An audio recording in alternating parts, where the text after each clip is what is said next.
올더 싱글 레이디, 싱글 피플이 말하는 비혼의 세상, 비욘세. 안녕하세요. 저는 해방촌 비욘세입니다.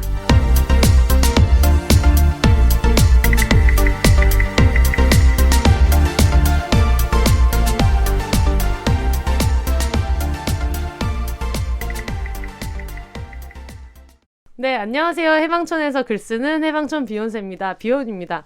저희는 저번 주에 이어서 여러분은 일주일 만에 들으시겠지만 저희는 지금 한 40초 만에 이어서 홍승은 작가님 그리고 짐송님과 함께 인사드리고 있습니다. 안녕하세요. 안녕하세요. 네, 자기소개 좀 간단하게 부탁드려요. 여러분에게 일주일의 시간, 우리에게는 40초의 시간, 마치 신과 같은 경험을 인터스텔라. 신과 같은 경험을 하고 있는 짐송입니다. 독립출판물 개간홀로 만들고 있고요. 혼자 삽니다. 우와. 네. 안녕하세요. 저는 2명의 애인과 동생 하나 그리고 반려동물 넷과 총 8식구가 함께 사는 홍승은이라고 합니다. 반갑습니다. 와, 반갑습니다. 저희가 지금 녹음을 2회분을 하고 있잖아요. 당분간 2회분을 많이 하게 될 것 같은 게 제가 지금 그 스케줄이 많아져가지고 이제 옛날처럼 누워있다가 오늘은 뭐하지 하고 방송하기 전전날 갑자기 일어나서 녹음을 하고 이러지 않고 좀 체계를 갖게 되었어요. 네, 그래서 여러분 한 배를 타신 걸 굉장히 축하드리고 두 번째 나와주셔서 너무 감사합니다. 감사합니다. 초대해 주셔서. 저희가 오늘은 가족 얘기를 좀 해보려고 해요. 왜냐면 제가 비혼자로 살면서 이 질문을 되게 많이 들어가지고 네. 그리고 보통 사람들이 비혼으로 사는 사람들에 대해서 생각할 때 명절에도 안 갈 것이다. 명절에 뭐 제사나 이런 거를 떠나서 명절에 원가족을 만나러 가지 않을 것 같다. 그리고 가족들과 사이가 안 좋을 것이다. 뭐 가족이 없는데 외롭지 않냐. 이런 얘기도 하고 여러 가지 이야기들을 많이 해가지고 물론 이런 질문에 해당되는 비혼자들도 있을 거예요. 근데 좀 각자 다양할 수 있지 않을까 싶어서 제가 아는 비혼자 2분을 모셨습니다. 그래서 샘플 1, 샘플 2로 네. 지금 여러분 출연하셨다는 거 방금 아셨죠? 네, 잘 알아두시고 얘기해 주시면 되겠어요. 그래서 가족 구성 얘기를 아까 잠깐 했는데 지금 4인 가족 중에서 제일 희귀한 가족을 네, 우리나라에서 희귀한 4인 가족을 했을 때 거의 뭐 탑5 안에 들 수 있는 가족 형태로 지내고 있잖아요. 승은님부터 한번 여쭤볼까요? 승은님이 생각하는 네. 우리가 초등학교 때처럼 막 그림을 그린다거나 네. 아니면 가족에 대한 글쓰기를 선생님이 시켰을 때 네. 어느 범위까지 어떻게 가족에 대해서 묘사하실 것 같은지. 네. 일단 그때로 돌아가서 그림을 그린다면 네. 원가족 혈연으로 묶여있던 원가족은 저기 구석에 일단 그려놓을 것 같고요. 위성도시. 원가족들 귀마가. 네, 일단은 그리긴 그려야 될 것 같고요. 그리고 거기서 이제 칼리와 저의 식구들, 그러니까 저희는 가족이라는 표현보다는 한솥밥을 같이 먹는 식구라는 표현으로 쓰기는 하는데요. 같이 살고 있는, 같이 살면서 서로 의지하고 뭔가 경제적인 것으로나 여러 가지로 엮여있는 관계를 이제 한 집에 사는 식구라고 한다면 그 그림 옆에는 되게 다양한 형태의 식구들이 또 있을 것 같아요. 가족들. 그러니까 가령 춘천에서 제가 같이 활동을 했던 친구들도 저에겐 너무나 서로 의지가 되고 서로 돌봐주는 관계이기도 하고 또 진송님하고도 되게 오래돼서 저 혼자서 식구라고 알지 못하는 사이 식구에 된 포섭된 저 혼자 일방적으로 뭔가 혼세님도 곧 이제 들어올 거 지금 제가 102표 2번 정도. 맞아요. 지금 곧 빠집니다. 긴장하세요. 이런 식으로 뭔가 이렇게 딱 하나의 울타리가 뚜렷하게 있다기보다는 흐릿하게 연결되어 있는 관계망을 저는 그릴 것 같아요.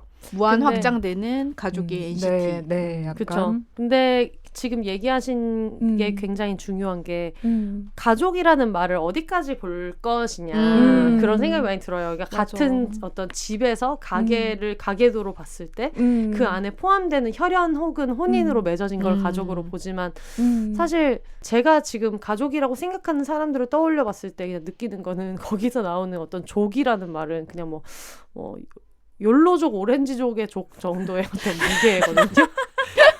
그냥 묶인다. 그냥 욜로족, 오렌지족, 혼밥족, 과족. 혼밥족 뭐 약간 그런 거 있잖아요. 좋다. 그냥 그런 느낌인 거지. 그래서 가족의 가짜라고 했을 때 우리가 어디까지를 나의 집이라고 정서적인 집을 어디까지로 둘 거냐. 이런 게 굉장히 다르다는 생각이 많이 들었어요. 맞아요.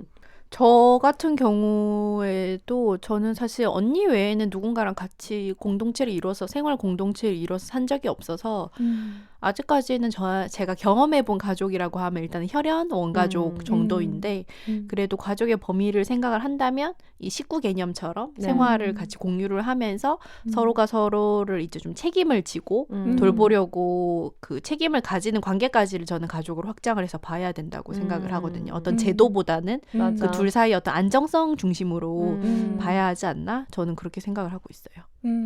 저 같은 경우에는 원가족이랑 워낙에 끈끈한데 근데 당연히 원가족이 들어가고요. 그리고 저는 방문도 자주 하고 얘기도 자주 하고 가족 단톡방 하루 종일 떠들고 있고 약간 이런 타입의 가족인데 근데 저는 그 안에서 느꼈던 소속감을 지금 느끼는 다른 친구들이 많거든요. 일단 명확하게 뭐 피우다 혜영 언니랑 뭐 쉐리 언니나 그 HBC 내향인 1호 언니나 캥 작가님이랑 써니 셰프님 정도는 저는 명확하게 가족이라고 말할 수 있을 것 같아요. 왜냐면 저희도 후보로 넣어주세요. 집착. 네. 아니 근데 짐성님도 제가 자꾸 짐성님네 없는 짐성님네 집 1층 라면집에서 밥을 많이 먹고 있어요. 짐성님네 집을 몇 번 왔다 갔다 많이 하다 보니까 신촌을 지나가야 되는데 다음 회의가 있거나 뭐 운동 가야 되는데 시간이 애매할 때 신촌을 지나가면 홀린 듯이 그 회기봉을 돌아가는 신촌 기차역 앞을 핸들을 돌려가지고 정신을 차리면 또 그 라면집에 와가지고 김유진의 말처럼 와가지고 연락을 해.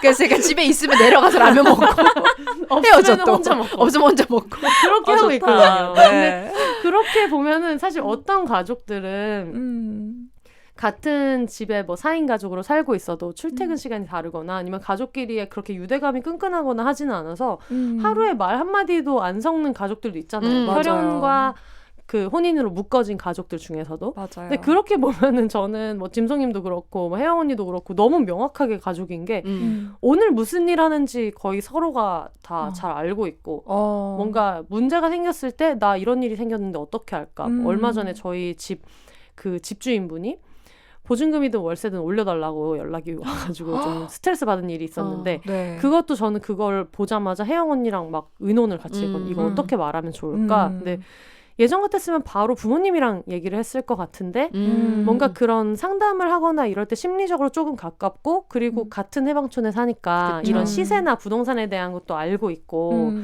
그러다 보니 이제 그런 얘기들을 많이 하게 되고 뭐 혜영 언니네 강아지 입양된 지 1주년 됐을 때도 같이 뭐 파티도 하고 물건도 식재료도 같이 사서 나누고 써니 셰프 같은 경우에도 성수동이니까 가깝지는 않지만 그래도 제가 한 뭐 2주에 한 번 정도는 거기 가서 자고 언니네 집에서 가서 자고 그래서 저는 사실 한 달을 놓고 봤을 때 제가 자고 오는 남의 집이 몇 군데가 정해져 있거든요. 남의 집에서 자는 걸 되게 좋아해. 그거 아니에요? 길고양이들 동네 밥 얻어먹고 다니는 스팟 있는 거. 본지는 있어. 이름 여러 개잖아. 그래서. 맞아. 그건 철물점집 사장님이 만들어준 집이 내 본진이야. 그렇지만 밥은 어디 가서 먹고 물은 우와. 어디 가면 주고 이런 우와. 게 있는 것처럼 그래서 저는 요즘에 가족에 대해서 그런 생각을 많이 하게 되더라고요. 과연 우리는 물론 사회가 이 가족을 너무 지금 좁게 담고 있는 게 좀 문제인데 네. 특히 결혼하지 않은 사람의 맞아요. 가족에 대한 얘기를 진짜 해보면 좋겠다. 맞아. 어쨌든 우리나라에서는 가족 이 보수적인 개념 안에서는 가족을 이루는 방법은 결혼과 출산뿐인데 네. 제도와 혈연뿐이잖아요. 네. 이 두 개를 안 하는 사람은 그러면 이제 평생 혼자 살아야 하는가? 그리고 이 두 개를 안 하면 자연스럽게 원가족과의 관계가 좀 나쁘거나 예, 좀 소원해지거나 그렇게 돼야만 이 비혼 상태를 유지할 수 있는 것처럼 보여주는 면들도 있고 미디어에서는 그런 것 때문에 좀 다양한 면을 보여주는 것도 필요하다는 생각을 해요. 네. 사실 저 같은 경우는 혼자 사는 비혼이 아니라 애인 둘과 이렇게 해서 또 부모님도 다 알고 있고 친하게 지내기도 자주 하잖아요. 오시죠. 근데 최근에 엄마랑 아주 크게 이제 다툴 일이 있었고 미리 좀 말씀을 드리면 저희 엄마가 알코올 중독이 20년째 되게 좀 심한 상태인데 한동안 너무 잘 이제 지내다가 또 술 문제로 크게 다투는 일이 있었어요. 근데 그때 엄마의 언어 폭력이 너무 심하니까 옆에 있던 우주하고 지민이 엄마를 말렸어요. 근데 그때 엄마가 뭐라고 했냐면은 니네가 뭔데? 니네가 결혼을 했어? 뭘 했어? 아이고. 그러니까 갑자기 관계에 차등을 딱 두면서 네. 너네는 남이야. 사위도 라고. 아니다. 네, 그렇게 네. 하는 거예요. 근데 이런 식의 경험들이 정말 많이 있긴 하거든요. 요즘에 5인 이상 집합 금지에서도 한 집에서 산다고 얘기를 해도 가족관계 증명서를 떼와야 된대요. 그러니까 맞아, 10% 맞아. 절대 맞아요. 인정이 안 되는 거죠. 직계만 그리고. 네. 맞습니다. 그래서 이런 순간들에서 오는 어떤 좀 이 제도에서 밀려난 이런 것들을 되게 많이 경험하는 것도 있는 것 같아요. 그리고 혹시 그 레베카 솔릿의 멀고도 가까운 네네네. 보셨죠? 거기서 보면은 여성 작가가 어머니와 관계 맺을 때 어머니가 되게 많은 부분에 돌봄과 이런 것들을 이 딸한테 되게 편안하게 시키잖아요. 네, 맞아요. 왜냐면은 이 원가족에서 벗어나지 않은 존재라는 어떤 이 종속이 되어 있으니까 거기에서 모든 걸 맡게 되는 그 솔릿의 입장을 보면서 아 이게 나랑 되게 공감된다라고 하면서 읽었던 기억이 나요. 문득. 특히 비혼인 사람들한테 그런 얘기를 많이 들어요. 저한테도 가족이 없는데 외롭지 않나요? 무슨 말이요? 아니, 그러니까 제도적인 가족이 중요하지 않다지만 심지어 나는 지금 가족관계 증명서를 떼면 엄마 아빠 있는디 그런 생각을 할 때가 있거든요. 맞아요. 그러니까 전통적인 가족 제도 안에서 남들이 생각하는 그런 되게 전형적인 가족상을 이루고 살고 있는 사람한테도 너는 근데 어쨌든 결혼을 안 했으니까 가족이 없는데 외롭지 않냐 이런 얘기를 하는 경우가 있어요. 그러니까 법적으로 등록된 한 명이 존재하지 않으면 내 인생에 가족이라는 존재가 없는 것처럼 그냥 혼자 남겨진 혼자 벌판에. 남겨진 것처럼 많이 묘사를 하잖아요. 근데 사실 네. 가족이 뭐 그렇게 대단한 권위를 왜 그렇게 가족한테 대단한 권위를 부여하는지도 모르겠지만 그렇다고 해서 왜 이렇게 나한테 그게 없는 것처럼 가족이라는 존재가 없는 것처럼 근데 저는 사실 세상이 가족이라고 규정한 형태의 관계들은 진짜 넓게 많이 갖고 있거든요. 그렇죠. 맞아요. 그래서 그냥 가끔 그런 생각을 해요. 나는 어디 정말 어디 막 사우디 이런 데 대부호인 거예요. 우리 집은 분당부터 어디 한 경기도 광명시까지가 커다란 나의 저택인 거예요. 너무 좋다. 그 중에 나는 해방촌에 있는 내 방에 사는 것이고. 그래서 그냥 저기 그 성남에 있는 언니네 집도 약간 저기 별채 같은 데는 저희 언니가 살고 있고. 성수동엔 써니 셰프가 살고 있고 엄마는 또 광명에 살고 있고 저는 그냥 그런 느낌이어서 그거에 대한 안정감이 있거든요. 근데 이거를 이렇게 사람들이 그런 질문을 해오면 뭐라고 답해야 될지가 막막할 때가 굉장히 많이 있어요. 어디부터 설명을 해야 되나 이거를.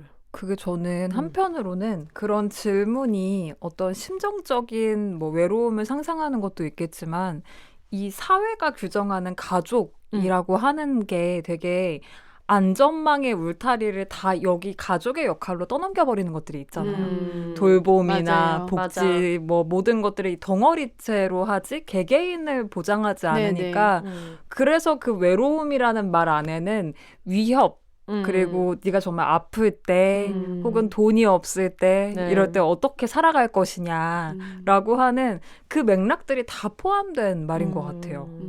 자기 가족을 꾸리지 않으면은 사람들은 사실 고립을 쉽게 상상할 수밖에 없도록 맞아요. 키워지기도 하고 맞아요. 재난지원금 같은 경우에도 세대주 기준으로 지급이 됐잖아요. 맞아요. 네, 그런 식으로 되게 어떤 모여 살고 그리고 그 모여 사는 사람들은 당연히 이제 혈연이나 제도 중심적으로 뭉친 사람들이어야 되고 이의 관계는 언젠가는 헤어질 거.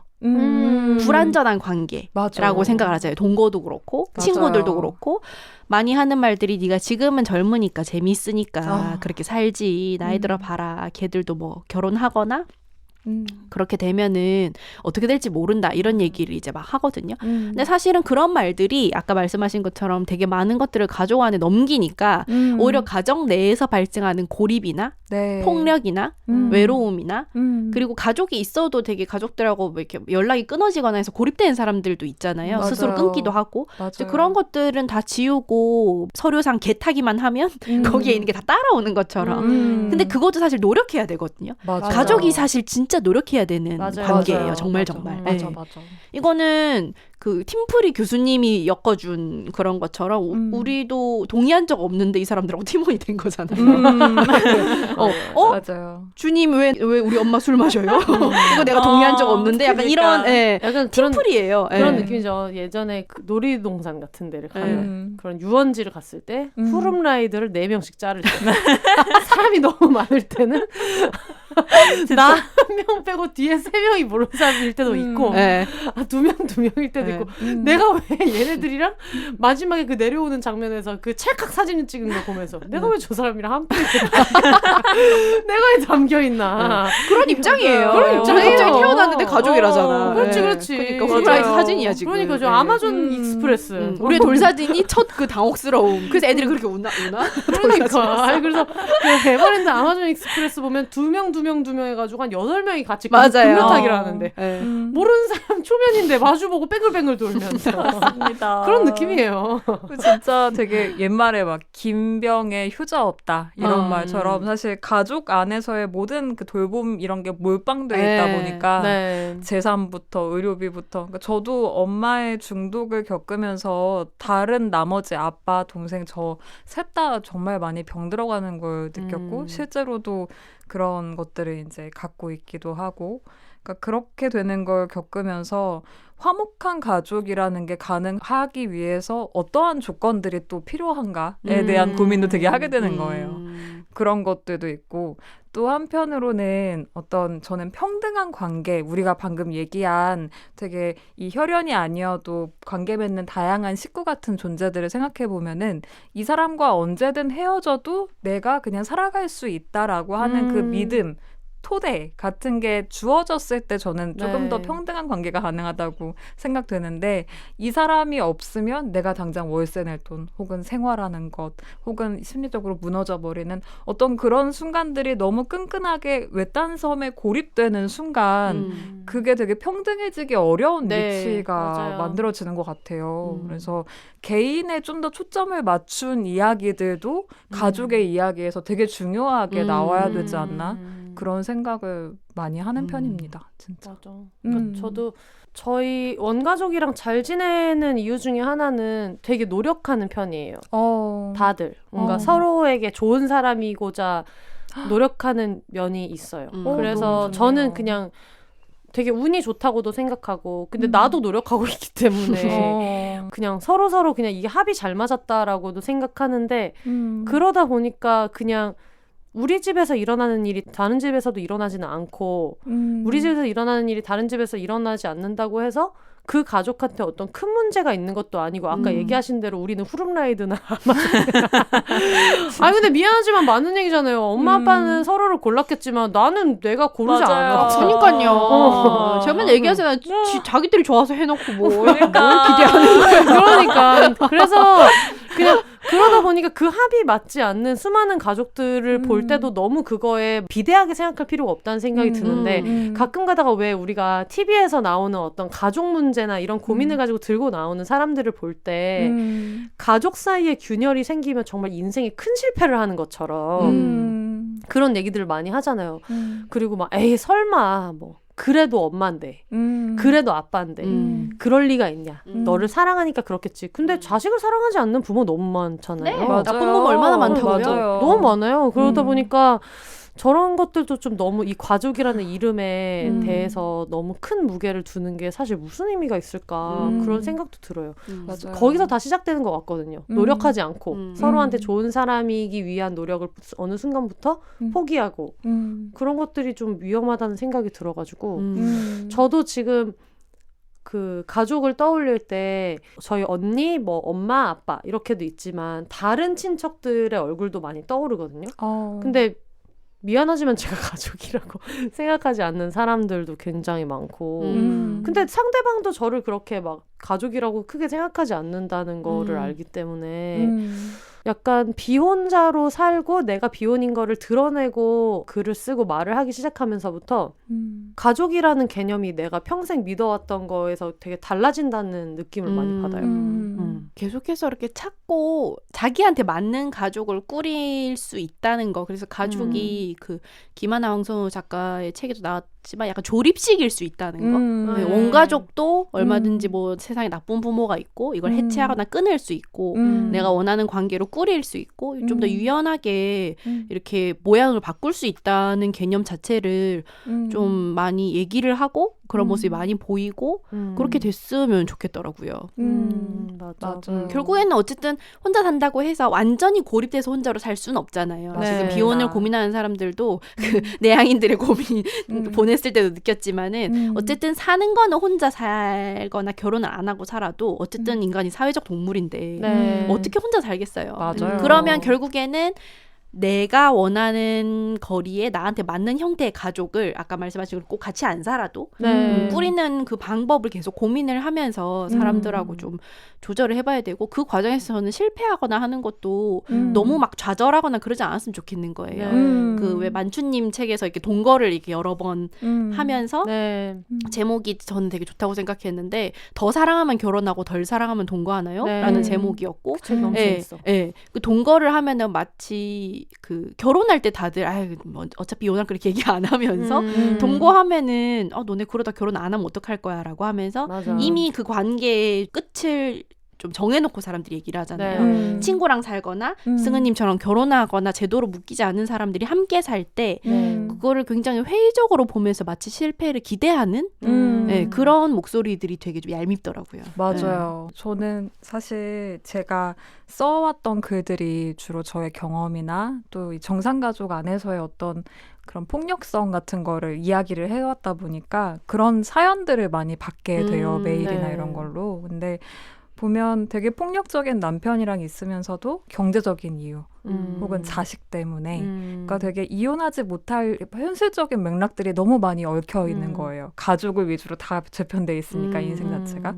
그래서 그걸 보면서 정말 어떻게 해야지 이 실패를 하더라도 안전하게 실패할 수 있는 이 토대를 어떻게 만들 수 있나. 그러니까 우리가 막 망한 연애 할 수 있다. 하지만 이 망한 연애 때문에 내 목숨이 위협을 받거나 혹은 너무 큰 트라우마가 남거나 맞아. 이러지 않을 수 있는 정도의 실패의 경험을 우리가 어떻게 할 수 있을까라는 고민을 진짜 많이 하게 되는 것 같아요. 맞아. 결혼도 언제든 이혼할 수 있어. 이건 너무 되게 중요한 얘기지만 언제든 이혼할 수 있는 그 토대를 어떻게 만들 수 있어? 막 이런 고민을 진짜 맞아요. 되게 필요한 거죠.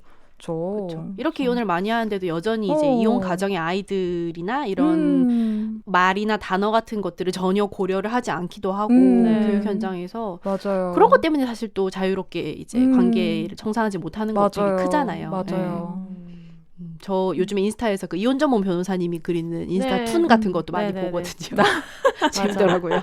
가족이 뭐고 결혼이 뭐고 그 관계가 뭔지를 진짜 생각을 많이 하게 되더라고요. 그분 유퀴즈도 나오셨던 네, 최윤아 변호사님. 그렇구나. 저는 제가 가족에 대해서 워낙에 막 고민을 많이 하는 또 했던 그런 다들 그러시겠지만 그러다 보니까 한편으로는 어떤 조립식 가족 같은 친밀감이나 이런 유대감을 위주로 하는 어떤 가족 구성권이라고 하는 것도 되게 중요한 권리로서 이야기되어야 하지만 그렇게만 이야기됐을 때 그 친밀한 관계를 맺을 수 있는 문화적 자원 같은 것들이 있는 사람들에게는 너무나 확장 가능한 이야기지만 맞아요. 그게 불가능할 경우엔 정말로 고립으로 갈 수 있잖아요.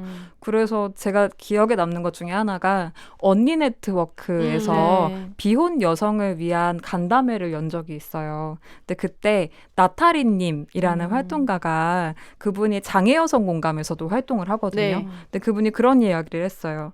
비혼 운동이 참조해야 할 만한 운동이 무엇이냐 하면 장애인의 탈시설 운동이다.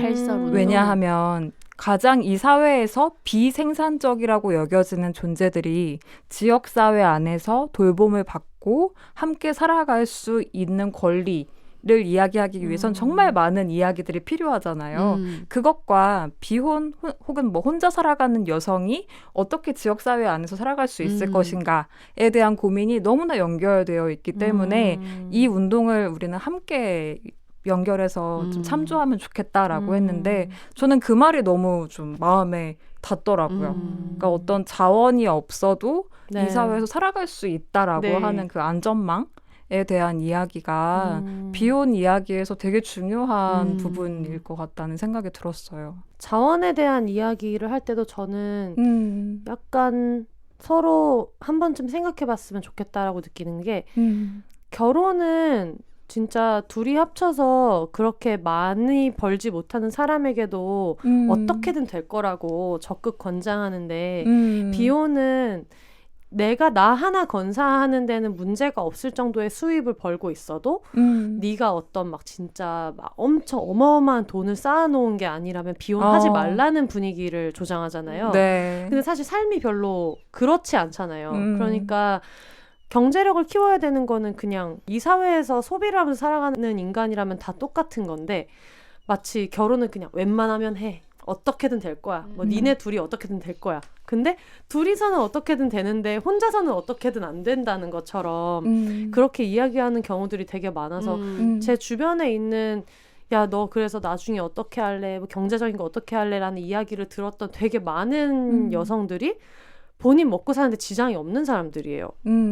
그 전혀 지장도 없고 그냥 자기가 대출금 잘 받고 있고 월세 갔다가 전세 갔다가 그 다음에 이제 집장만을 해야겠다는 그거를 막 생각하고 있는 사람들인데도 불구하고 계속 그런 공포를 이야기하는 거예요. 반드시 고독 살 것이다. 너는 반드시 고독 살 것이다. 이런 느낌으로. 네.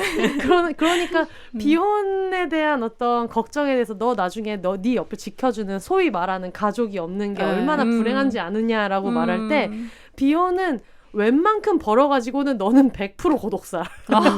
근데 기혼은 뭐 어쨌든 둘 중에 한 명이라도 저임금을 받더라도 둘이서 어떻게든 먹고 살아남을 수 있을 것이다라는 그런 약간 다른 기준으로 얘기하는 느낌을 되게 많이 받아가지고 그 참 희한하더라고요.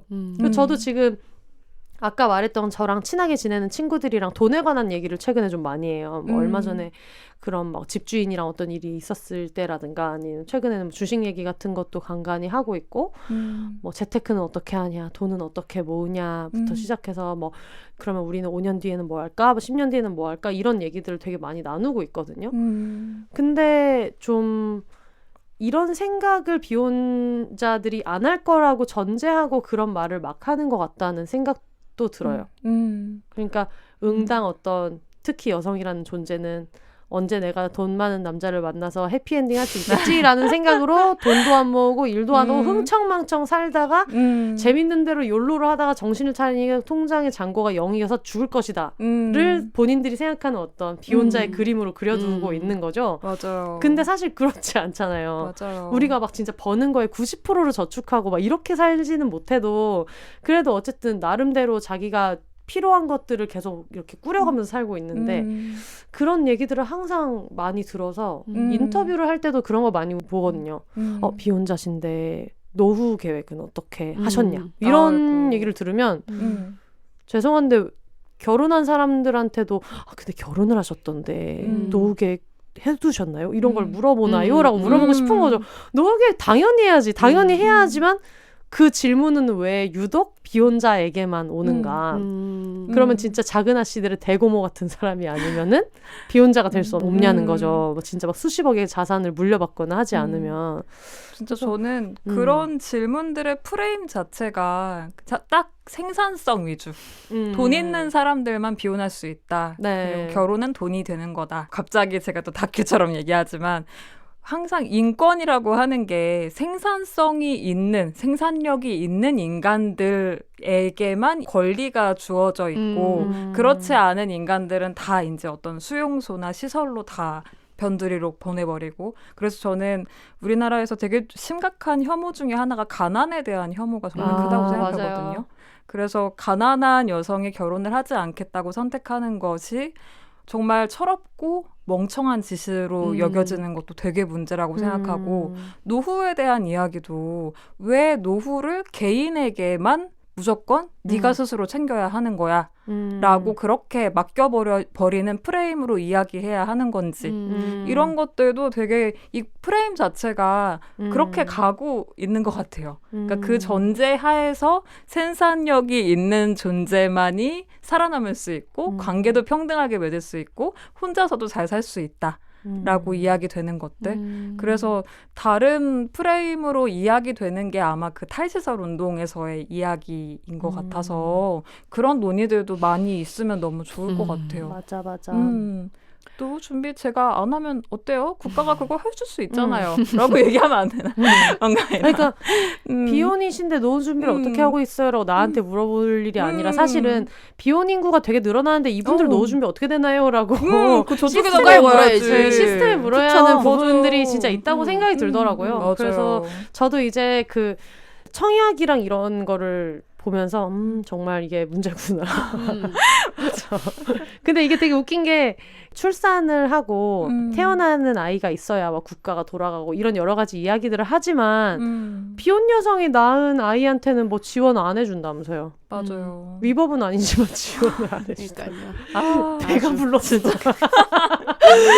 너무 양가도 웃겨요. 정상 가정을 소화하겠다는 네. 의지 외엔 아무것도 남겨지지 않는. 아이에게도 아이조차도 지키려 하지 않는. 맞아요. 아니 아티스트들이요 아주 고집이 있어. 그러니까 해외 입양 그렇게 보내고 진정한 진짜. 아티스트야 진짜. 나는 이거 어떤 외길로. 그냥 눈 맞고 귀 맞고. 나는 아주 진짜. 그냥 순수한 나는 정상 가정에 볼드모트야 아주. 그런 생각이 많이 들어서 저 지금 실제로 저희 동네에 친한 언니가 난자냉동 준비하느라고 지금 6개월째 저랑 술을 안 마셔주고 있거든요. 그 몸을 좀 만들어야 된다고 표현한대요 거기서는. 네. 그래가지고 제가 지금 계속 호시탐탐 노리고 있습니다. 저 언니를 비욘세에 불러서 난자냉동 아이를 정보를 낳고 싶어하고 약간 난자냉동에 관심이 있는 비혼자들에게 정보를 주리라.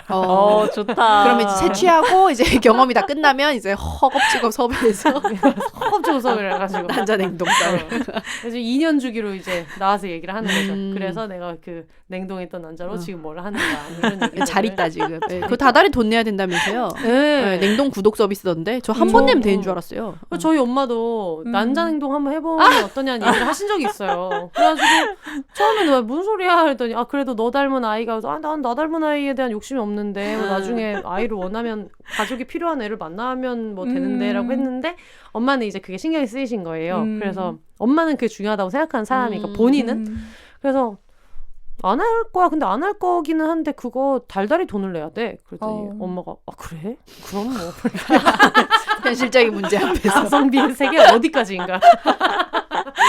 아니 저 아는 레즈비언 커플이 계신데요. 40대세요 두 분 다. 근데 네덜란드인가 어디 다른 나라에서 결혼을 하셨고 이제 거기에서 이렇게 같이 지내다가 우리가 아이를 갖고 싶다. 그래서 인공수정을 해보자 해서 거기서는 이제 그거를 시도를 했었는데 코로나도 터지고 하면서 한국에 오시게 된 거예요. 근데 이 한국에서는 인공수정을 하려면은 조건이 남편 사실혼이거나 하여튼 혈연에 혼인한 남성이 있어야 하고 그 남성이 무정자증인 것을 증명을 해야지만 인공수정을 할 수 있는 내가 거죠. 씨 없는 수박이라니. 그렇습니다.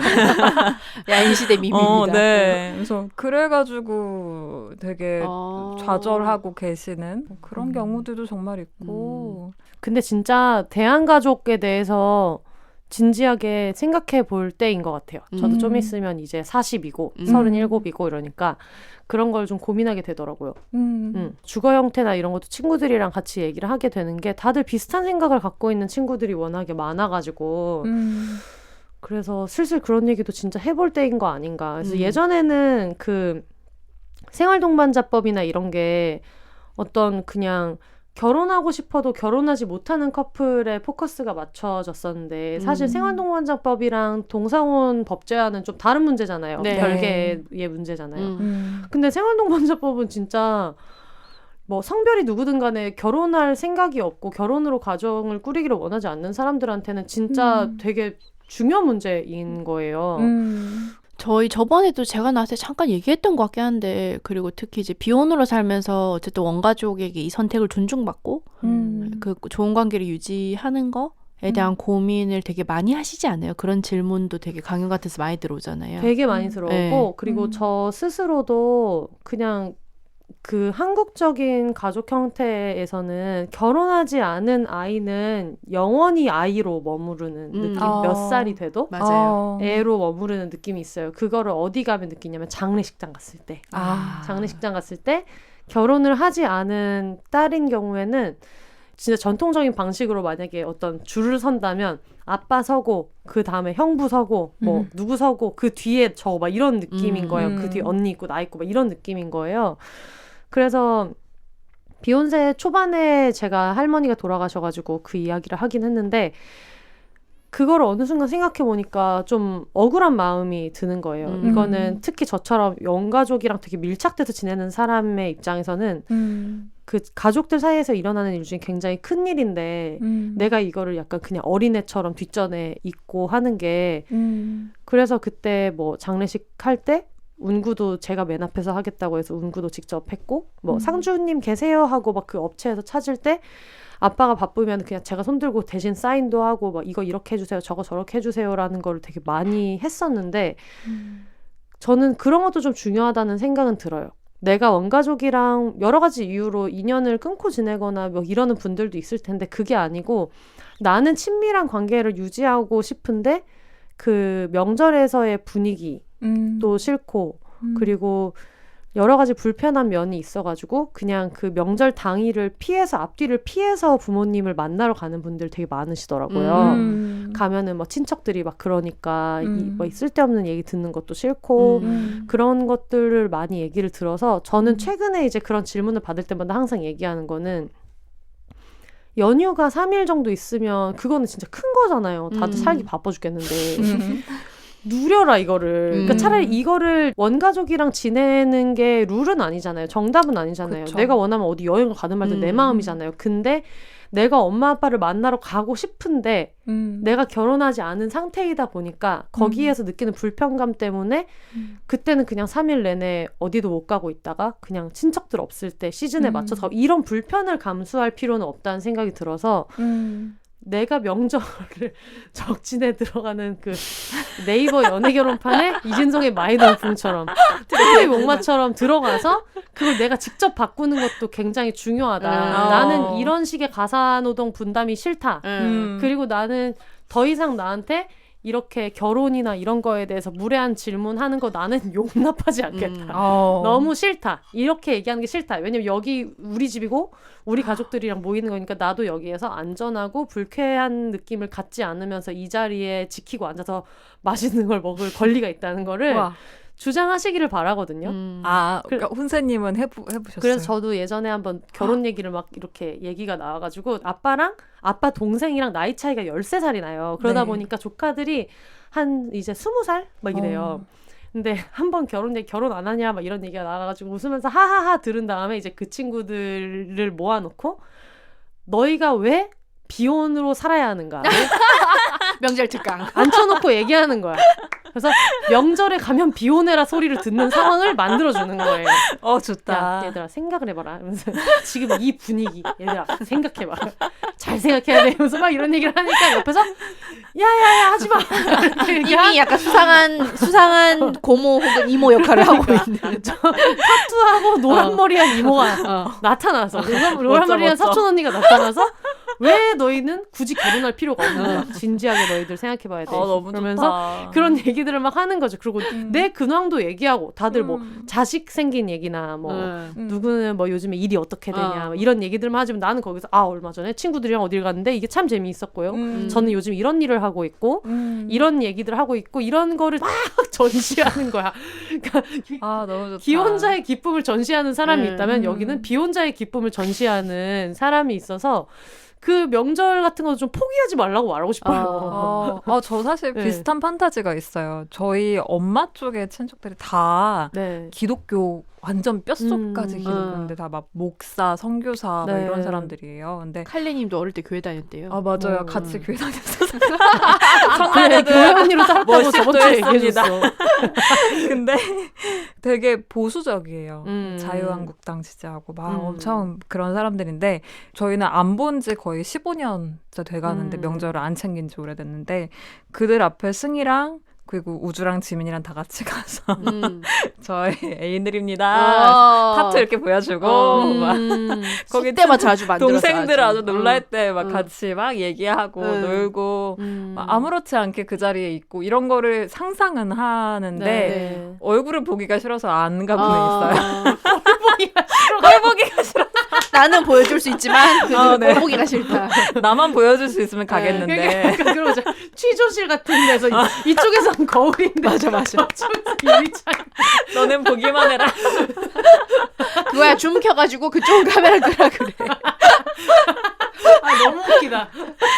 아 진짜 그런 판타지가 있습니다. 아 굉장히 시트콤적일 것 같은데. 그렇죠. 그렇게 하면은.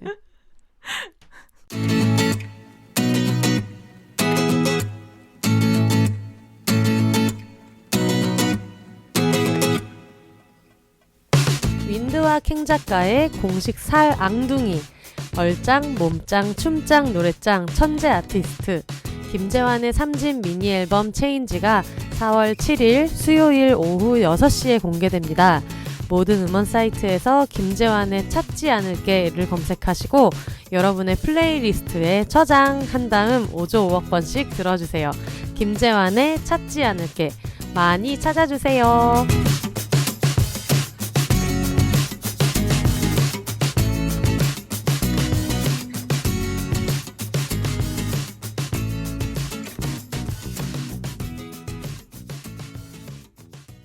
근데 저는 그 얘기했을 때 놀랐어요. 짐성님이 저번에 칼리님 나와서 신년운세 해줄 때 동생들이랑 같이 지내려고 생각하고 있다는 얘기를 해줘가지고 저도 약간 잠시 근데 왜 우리 언니한테 빌붙어서 생각을 못했지? 저희 언니가 매주 비욘세 듣고 있기 때문에 코로나 때문에 제가 일을 하지 않고 있을 때 날 책임져라. 쌀이 떨어졌을 때 제가 그 입주 육아 도우미로 육아 전문에 잠깐 있었던 적이 있었는데 정말 윤택하고 좋았어요. 그 집 냉장고에는 김치도 5종류나 있고 굉장히 좋았던 기억. 먹을 것도 많죠. 간식도 많고 아이들이 있어가지고. 진성님 얘기를 들으면서 동생들이 이렇게 막 오고 할 것 같아가지고 나도 이제 주거 형태나 이런 건 좀 고민해야 될 것 같은데 이룰 수 있을까요? 라는 얘기를 들으면서 우리 언니 이거 꼭 듣고 있었으면 좋겠다. 근데 저는 워낙 나이 차이가 많이 나고 좀 독특한 형태잖아요. 또 독특한 형태여서 이제 엄마 아빠는 뭐 너네가 신경 쓸 필요 없다라고 하지만 그게 또 좀 그렇게 안 되더라고요. 아무래도 제가 중학생 때 태어났고 그러다 보니까 좀 동생이라기보다는 사회적으로 어른으로서 뭔가 그래도 얘네한테 좀 이 어른으로서 보호해줘야 될 것도 있고 그리고 저희는 이제 아버지가 아직 일을 하시는데 나이도 많고 친구들은 다 은퇴했어요. 은퇴했는데 일을 계속 하시는데 언제까지 이게 지속이 될지 모르잖아요. 그렇게 됐을 때 그래도 적어도 20대 기간에는 자기들이 하고 싶은 걸 찾을 때까지는 그래도 좀 너무 고민을 안 하도록 해주고 싶은데 이제 그게 내가 될 수 있을까? 이제 그런 고민을 좀 많이 하고 아무래도 제가 결혼을 안 했기 때문에 그런 고민을 좀 하게 되는 것도 있어요. 언니는 결혼을 했기 때문에 결혼과 동시에 확실히 집에서 이제 어른으로서 분리가 좀 되더라고요. 분리가 좀 돼서 제가 동생들을 책임져야 된다는 생각을 했을 때 언니가 이제 처음으로 약간 좀 제가 좀 불쌍하다라는 생각을 했다 그러더라고요. 결혼을 안 했다는 이유로 저렇게 동생들을 다 책임지려고 생각을 하고 자기 그 조건들을 생각을 하고 있는 게 좀 안 됐다 이런 얘기를 해서 저희는 이제 맨날 이제 저희 연년생이고 이제 죽음의 파이팅을 하면서 싸웠기 때문에 그때 약간 언니가 이제 거리가 생기니까 약간 서로를 좀 새로이 보게 되는구나. 저희 집은 약간 서열이 없어가지고 언니랑 저랑 진짜 무한 경쟁 시스템이었거든요. 그래서 언니도 저를 돌봐야 되겠다는 생각을 별로 당연히 해본 적이 없고 근데 그 혼세님도 별로 언니랑 나이 차이 얼마 안 나지 않아요? 연년생이고요. 그리고 오히려 제가 언니 그쵸. 보호자처럼 커가지고 그러니까 약간 옛날부터 제가 복도식 아파트에 살았을 때 그 복도식 아파트에는 그 고만고만한 애들끼리 막 지네끼리 놀잖아요. 근데 거기서 언니가 누구한테 막 이렇게 해코지 당하거나 누가 장난을 심하게 쳐가지고 울면서 들어오면은 제가 아빠 신발을 찍찍 끌고 나갔대요. 제가 5살 막 이럴 때. 그러니까 아빠 신발에서 어떤 그 권위를 약간 왕관 같은 거잖아요. 그 권위를 좀 대여하고 싶은 그런 마음이 있었나 봐요. 그래가지고 이렇게 가가지고 허리에 손을 이렇게 얹고 막 우리 언니 울린 사람 누구야? 이러면은 너는 뭐야? 하면서 확 밀어서 뒤로 뻥 넘어져서 울고 이래서 언니를 지켜야 사실 돼. 나가긴 항상 나가는 거지. 처맞을 때 처맞더라도. 좋은 강인데. 그런 그거였어가지고 저희 언니랑 저는 좀 약간 특이해요. 보통 연년생이 이렇지 않다고 하더라고요. 둘이서 뭔가 엄청 경쟁을 하던가. 근데 저희는 옷 가지고 싸워본 적도 별로 없고 옷 입는 취향도 워낙에 다르고. 네. 그 어쨌든 그래가지고 저는 이제 좀 특이하게도 저희도 이제 가족들이랑 좀 되게 끈끈하고 친하고 좀 그런 게 있는데 그거랑은 별개로 이제 이 어린 가족 구성원을 제가 책임져야 된다는 생각은 좀 기본적으로는 좀 하고 있어요. 그래서 이게 사실은 약간의 뭐 원죄의식이라고 갈 수도 있고 그럴 수도 있는데 그 일본의 소설 중에 그 장녀들이라고 비혼의 여성들이 가족을 이렇게 부양해야 되는 독박 돌봄을 하게 되는 거에 대한 소설이 있고 이번엔 또 마침 개간홀로에 그런 글을 쓰신 분 원고가 들어왔어요. 16호예요. 네. 비혼 그 노후 대비의 최고는 뭐 비혼의 장년가 뭐 이런 얘기의 글이고 네. 남동생이 결혼한 뒤에 엄마가 이제 막 너랑 있는 거 너무 좋고 막 엄마 친구들이 막 딸이 있어서 좋지 이런 얘기를 하면서 그분이 나는 이제 결혼을 하면 배신자가 된다 이 문장을 썼는데 그게 너무 막 막 이런 거예요. 그래서 저는 좀 그런 게 좀 엉켜 있긴 해요. 제가 만약에 결혼을 해서 또 가정을 꾸려서 나가면 나도 이제 내 가정이 생기는 건데 제 동생들이 서울에 오거나 주거를 해야 될 때 합칠 수는 없을 것이고 이제 이런 것들을 이제 저는 계속 생각을 좀 하게 되는 거죠. 그래서 마침 이제 뭐 우연히 저는 결혼 생각이 없고 이제 뭐 같이 사는 거에 대해서 별로 그게 비극적이다 전혀 그렇진 않은데 약간 그런 온도 차이를 느끼는 거는 있죠. 아무래도 언니는 결혼을 해서 자기 가정을 꾸려서 독립이 됐고 저는 엄마 아빠의 자식의 연장선상에서 이 3번 4번 저희 집은 번호로 부르는데 3번 4번 동생들을 2번으로서 책임져야 되는 언니는 이제 독립돼서 나갔고 그래서 그런 걸 볼 때 여전히 내가 좀 어른이 되지 못하고 독립이 되지 못하고 항상 여기에 딸려 있는 가족이구나. 결혼을 안 했기 때문에. 근데 가부장자에서 딸들은 진짜 되게 희한한 것 같은 게 그러니까 예를 들면 결혼을 했다가 이혼해서 부모님이랑 같이 살게 되는 경우가 되게 많은데 딸들은 엄마 밥을 해주는데 아들들은 이혼하고 엄마 집에 들어가면 밥을 얻어먹잖아. 맞아. 이게 진짜 너무 이상하잖아요.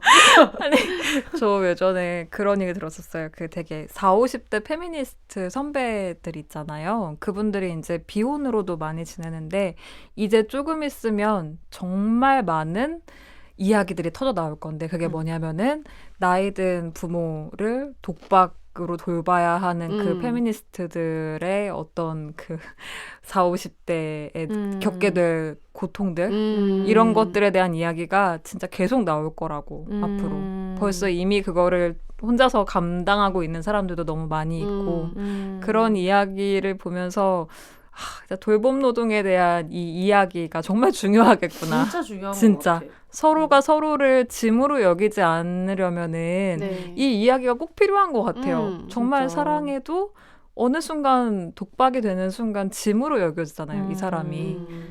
저 역시도 그랬었고 그래서 그게 되게 화두인 것 같아요. 생각해보니까 우리 큰이모도 할머니 모시고 둘이 사네. 네, 그렇다니까요. 그러네요. 그렇죠. 우리 큰이모도. 근데 우리 큰이모가 남편이 없이 산 지가 되게 오래된. 네, 그러니까 사실 비혼자죠. 앞으로 결혼할 계획이 없는 걸로 저는 알고 네. 있으니까. 근데 네. 그 큰이모가 유일하게 저의 어떤 비혼을 정말 열렬히 찬성했던 분이에요. 와. 그러면서 저한테 그런 얘기를 했는데 나는 다시 태어나도 결혼 안 하고 살 건데 대신에 다음 생에는 한 번도 안 하고 싶다. 해봤으니 됐다. 한 번 하는 바람에 너무 피로했던 것 같고 결혼을 안 하고 내가 나의 20대, 30대를 보냈더라면은 안 한 사람으로서 음. 보냈다면 더 재미있는 일이 많았을 것 같다. 이런 얘기를 많이 하는 거예요. 근데 큰 이모가 70대고 할머니는 이제 90 몇 세신데 할머니가 맨날 그런 얘기 하시는 거예요. 제가 이제 엄마 쪽 할머니를 엄청 좋아해요. 그래서 가면은 막 조그맣고 막 그래서 귀여워 하면서 맨날 그러는데 할머니가 저한테 너 왜 결혼을 안 하냐는 거예요. 그래서 결혼 안 해도 괜찮냐. 근데 할머니 잘 안 들리시는데 굳이 큰 소리로 지금도 안 할 거고 앞으로도 안 할 거라는 거를 항상 얘기하거든요. 그러니까 저는 모든 어떤 친척의 모임에서 그걸 명확히 하는 걸 되게 중요하게 생각해요. 에이 저러다 하겠지. 저러다 아니 안 한다 이런 얘기를 하는데 할머니가 계속 아니 그래도 뭐 결혼해야 되지 않냐고 막 이러니까 그래서 제가 나중에는 할머니도 남편이 없지 않냐. 그렇게 좋은 할머니가 다시 해. 아직 할 수 있다. 지금 97세? 할 수 있어. 할 수 있어. 할머니 그때부터는 얘기 안 하더라고. 근데 지금 하면 할머니 연하만 할 수 있다. 그 웬만하면 연하 할수 있어. 웬만하면 연하야. 그래가지고 지금이라도 하라고 말했는데 되게 재미있었던 거는 그 뒤부터 할머니를 만나러 가면 할머니가 너 행복하냐고 물어보더라고요. 그냥 제가 행복한지만 체크해요. 행복하냐, 너 뭐 좋냐, 재밌냐 이런 것만 물어보시고 그런 게 참 좋았어요. 저는 사실 근데 뭐 언젠가는 어쩌다 보면 할 수도 있겠거니 하고 사는데 본인이 그런 정체성이나 의지의 가변성을 인지하고 있는 것과 남이 그렇게 지레짐작해서 짚어버리고 지금의 선택을 존중하지 않는 건 좀 다르잖아요. 맞아요. 네, 그래서 어쨌든 나는 지금은 생각 없어 이렇게 하고 그게 익숙했는데 얼마 전에 제 되게 제일 친한 친구가 결혼을 해서 지방에 이제 결혼식을 갔다 왔는데 오래됐으니까 그 어머니도 저를 알아요. 네. 그래가지고 막 어머니 뭐 축하해요 이렇게 막 인사하고 하는데 그래 송아 닌 언제 가노 하는데 너무나 오랜만에 듣는 질문이라서 맞아. 네, 순간적으로 진짜. 네, 이게 얼마 만에 맞아, 나 맞아. 이거 안 들은 지 이제 꽤 됐는데 맞아. 진짜 깜짝 놀래. 그래서 제가 어딜 가서 누가 말을 했을 때 말문이 막히는 사람이 아닌데 너무 오랜만에 그 얘기를 하니까 이렇게 웃기만 한 거야. 마스크 너머로 한껏 이제 웃기만 하고 돌아서면서 신선한데 이제 하나도 안 난다. 너무 깜짝 놀랐어. 어. 대박. 그래서 친구들한테 예전 같으면 야 어디 갔는데 결혼 안 하냐고 물어보는 거야 이렇게 얘기했어요. 요즘 되게 신기해. 야 결혼 안 하냐고 물어보더라. 대박이지. 대박이지. 야 내가 이 정도 됐는데 물론 자기 딸은 이 나이에 결혼 이렇게 조금 늦게 했지만 그렇게 안 할 수도 있다는 생각을 정말 안 하시는구나. 그럼에도 불구하고 왜냐하면 친구의 오빠도 결혼을 안 했거든요. 친구 오빠니까 저보다 나이가 많잖아요. 네. 그러면 세상에는 결혼을 안 하고 사는 사람도 있다는 거를 받아들이실 법도 한데 왜 안 하냐라고 물어보셨고 물론 저희 부모님도 되게 마음속에 작은 소망을 갖고 있어요. 정말 웃기게도 존중하지만 마음속에 꺼지지 않는 불씨가 있어요. 우리 엄마도 그 얘기를 대놓고 방송에서 나와서 했어요. 비욘세 그러니까요. 나오셔가지고도 했어요. 네. 할 수 있지 않을까 이런 소망을 가지고 있다. 네. 저희 엄마는 워낙에 약간 희대 결혼주의자이기 때문에 뭐 그 엄마는 그렇게 생각할 수 있죠. 그렇죠. 그래서 그걸 갖고 있는 거는 뭐 자유인데 그래도 이제 포기한 줄 알았어요. 포기한 줄 알았는데 제가 이제 언니한테 형부는 참 좋은 사람인 것 같아라고 해서 언니가 이제 엄마한테 그 얘기를 했더니 엄마가 이제 아련촉촉한 눈으로 그래? 그럼 이제 진성이도 마음의 문이 좀 열렸을까? 이러는 거예요. 마치 내가 무슨 결혼에 빅 트라우마가 있어서 마음의 문을 닫아버린 차가운 도시 여자인 것처럼 그래가지고 저는 뭐 그들의 결혼 생활도 나쁘지 않았어요. 가족끼리 친하기도 하고 굉장히 협업이 잘 된 케이스라고 보기 때문에 필요하면 저는 필요에 의한 결혼도 할 수 있다고 생각을 하거든요. 사랑과 그쵸. 무관하게. 맞아요. 그래서 근데 아직까지도 이렇게 희망을 버리지 않는다는 점에서 정말 어떤 대단하다. 의미에서 즐기다 생각을 했는데 승우님 부모님도 포기를 안 했더라고요. 이거는 진짜 대박인 것 같아요. 이 정도로 부모님을 매운맛으로 훈육을 했는데도 진짜. 나의 마음 꺾이지 않는다. 이거 뭐예요 이거. 맞습니다. 네. 저희 부모님은 언젠가 제가 한 명을 고르길 선택하게 기다리고 있어요. 삼각형. 네, 한 명 골라. 지금 그러니까 약간 그 파이널까지 온 거야. 파이널까지 온 거야 이제. 둘이 이제 파이널까지 와가지고 한 명을 이제 고르라 이거죠. 자꾸만 저한테 누가 더 괜찮아? 어. 난 누가 더 좋아? 이런 어머, 얘기 막 하고요. 본인들의 픽을 이거 푸듀 아니야? 본인들이 사회디스 101 홍수의 남편을 찾아서 파이널. 각자 부모님의 픽이 달라요 두 분이? 네 달라요. 두 분의 픽이 달라. 이러면 이제 재밌어지는 거거든요. 다릅니다. 또 승희는 뭐 둘 다 너무 좋다 그러고 그래서 부모님의 픽이 근데 맨날 또 바뀌어요. 어떤 감정이나 이런 상황들에 따라서 결혼이 진짜 장난이야? 웃기다. 부모님들? 되게 웃기죠. 되게 웃기다. 너무 웃기죠. 승훈 작가님 부모님이 아직도 승훈 작가님 결혼에 희망을 놓지 않았다는 게 너무 네. 웃기다. 그것도 심지어 둘 중에 하나를 골라서 사위를 자랑하고 싶다고 하셨는데 네. 가서 둘 있다고 자랑하면 얼마나 힙해. 아유 그러니까요. 하나보단 둘이고. 그러니까. 안 그래도 딱 며칠 전에 아빠가 그 얘기를 했어요. 제가 책에도 썼지만 우주랑 지민은 되게 똑똑한 애들인 거예요. 그래서 얘네를 어디 가서 자랑하고 싶은데 뭐라고 하면서 자랑해야 될지 모르겠다고. 그래서 아빠한테 그러면 우주는 내 사위, 그러니까 내 남편, 지민은 승희 남편이야. 진짜 엉망진창. 진짜 미드다 미드. 미드. 진짜 네, 언니의 애인과 결혼한 혼인신고. 아 근데 고대 그리스인가 뭐 언제요? 왜 그 이 있잖아요. 얘기하니까 누구 한 명 죽으면 형제랑 결혼 맞아. 있잖아. 뭐 브리저튼에도 나오잖아.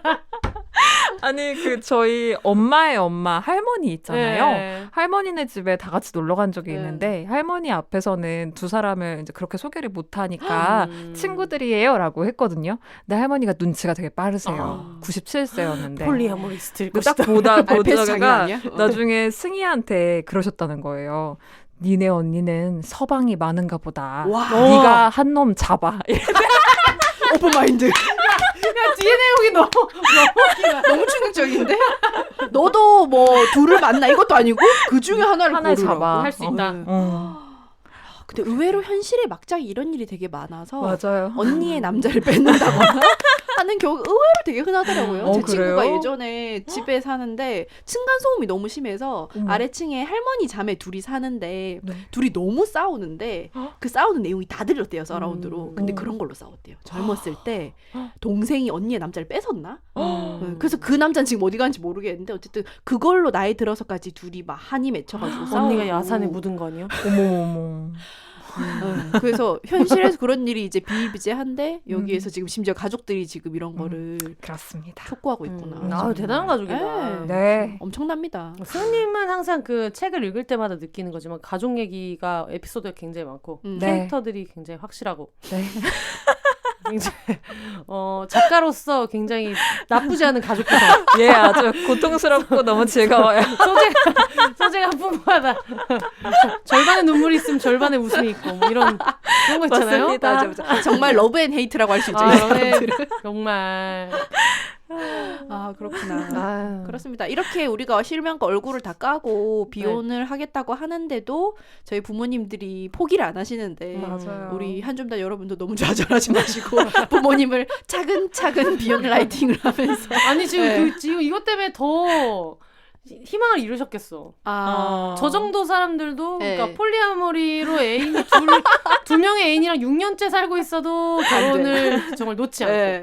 비혼 책 내고 뭔가 비연애 이런 개간홀로를 8년째 내고 있어도 이러고 있고 비혼 가지고 팟캐스트를 하고 있어도 포기를 안 하고 네.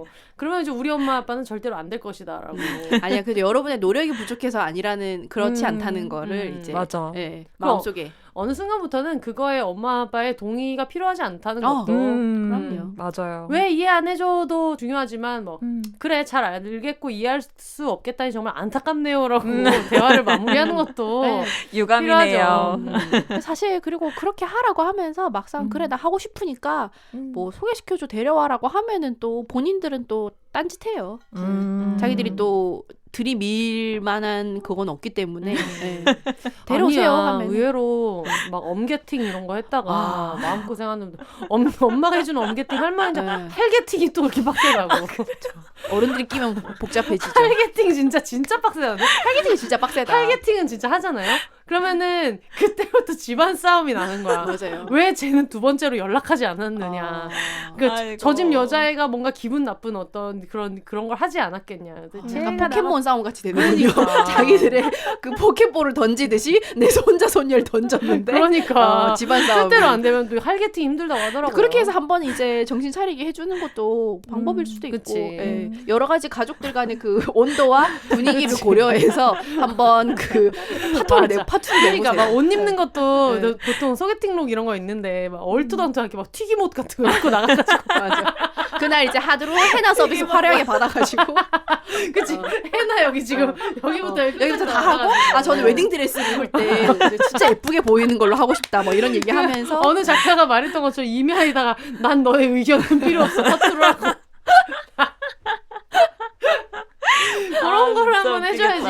All I want is marriage 이러면서 이거 얼굴에 새겨서 이마에 나랑 결혼해 줄래? 맞아. 새기고 나가 쌍 기겁하게 나랑 결혼해 줄래? 볼따구에 나랑 평생을 함께 살래? 그래서 나 정말 너무 결혼하고 싶어요. 근데 이건 여자는 좀 힘들 수 있다. 남자들은 네. 너무 결혼하고 싶어서 막 혈안이 된 사람들 여자들이 다 피하잖아요. 피하지. 피하잖아. 너무 위험한 사람이잖아요. 음. 여자는 아닐 것 같다. 이제 또 음. 결혼을 원하지 않는 분들은 좀 그대로 내버려 두었으면 좋겠네요. 음. 네. 혹시 뭐 혼세님도 그러면 결혼 없이 아이를 키우고 싶다거나 그런 낳고 싶다거나 하는 생각은 해본 적 있어요? 저는 출산에 대해서도 생각이 진짜 없어요.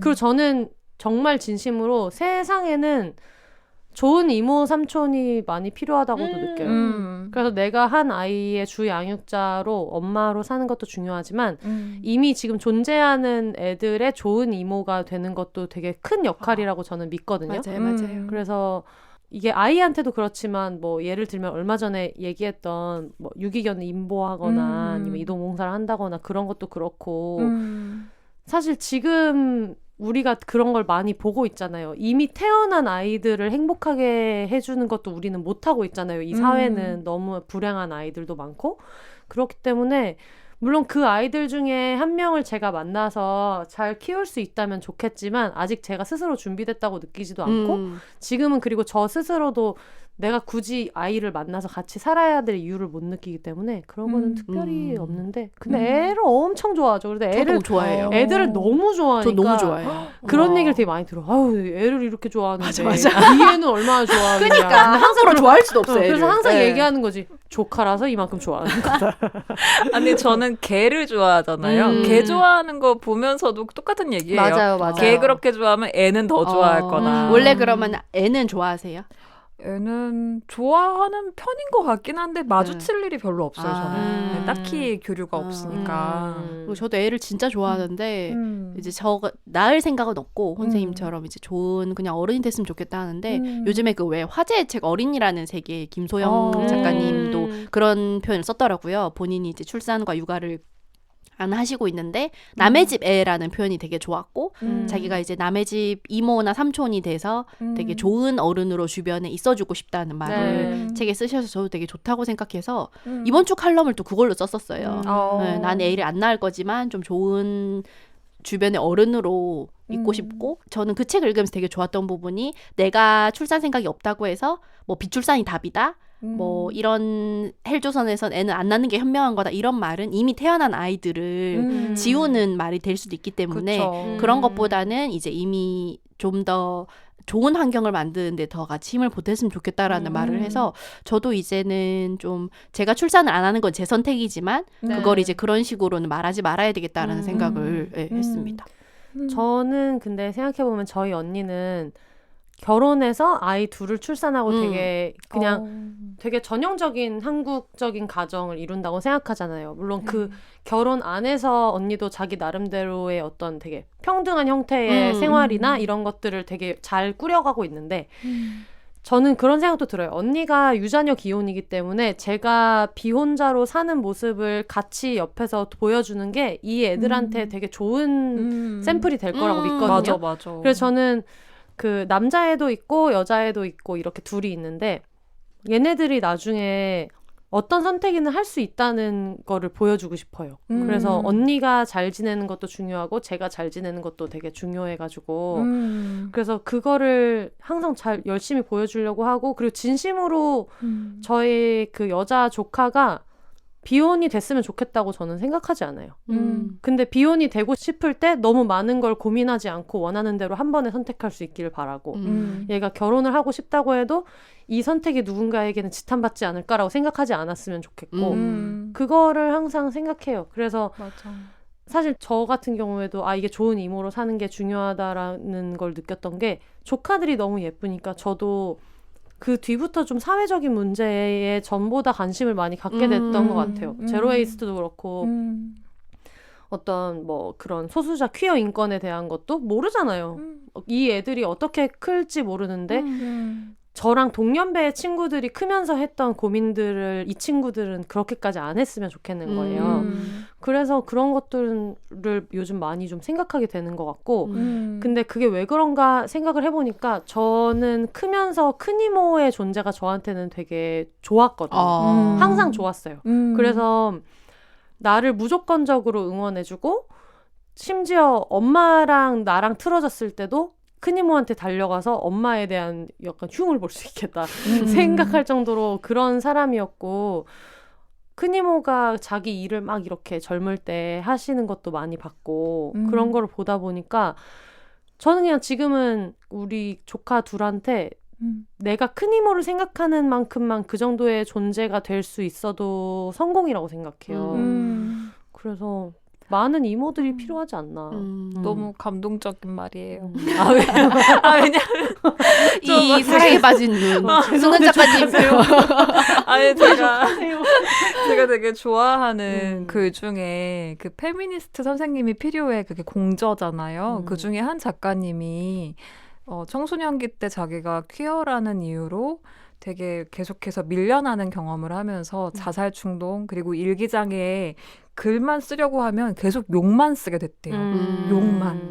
근데 이 내가 밀려나고 어긋난 내 존재를 설명할 언어도 없고 내 주위에 이성애자가 아니어도 괜찮고 또 너와 비슷한 사람이 이 사회에는 분명히 존재하고 다르게 살아도 네 삶이 끝나지 않을 거고 너와 함께 연대할 사람들이 있고 라고 하는 그 다른 이야기를 해주는 사람이 단 한 명도 없었기 때문에 그렇게 욕만 쓰게 됐다는 거예요. 자기를 보호하기 위해서. 그래서 정말 다른 이야기를 해주는 사람이 되어야지라는 생각을 저도 되게 많이 했는데 방금 그 좋은 이모라고 하는 그 이야기들이 우리가 되게 하고 있는 작업들하고도 다 연결되어 있는 것 같아서 괜히 혼자 감동. 감동이다.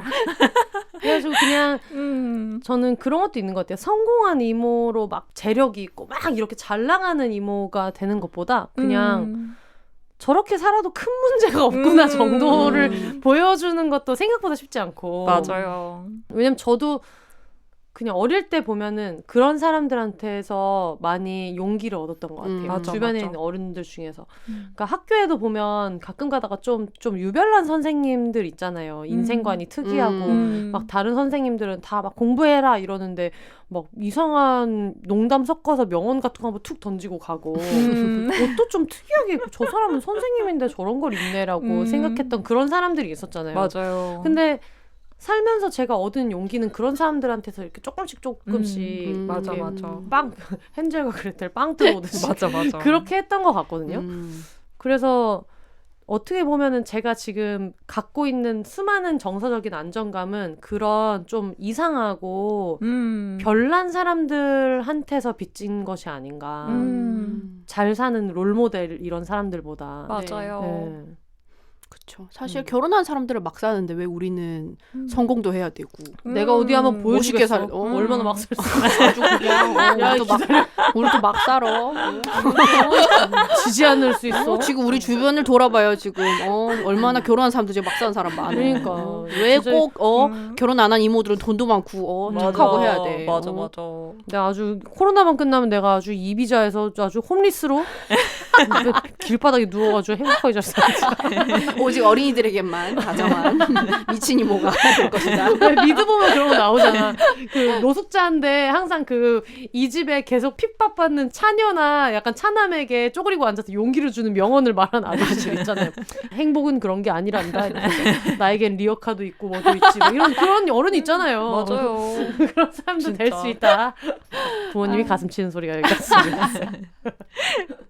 하지만 뭐 어쩌겠어요. 자기들이 우리를 후룸라이드에 태운 거. 그러니까 아마존 익스프레스 아, 태웠잖아. 그럼요. 애를 낳을 때는 비혼이겠다 이런 것도 그러니까. 생각을 하고 나야죠. 어디 그렇게 책임감 없이 애를 함부로 낳아가지고 결혼하기를 바라고 있어요. 맞아요. 진짜. 그러니까. 아주 어른스럽지 못하게 말이야. 지금까지 깜빵 안 가고 지금까지 잘 산 게 어디요? 맞아요. 지금 진짜. 옥바라지 하는 부모들이 얼마나 많다고? 이 정도 큰 거면 잘 큰 거다. 아, 그럼요. 거다. 우리가 지금 악플 써가지고 뭐 불려 손이 발이 되기 빌릴 하나. 맞아. 착합니다. 맞아요. 맞아. 진짜.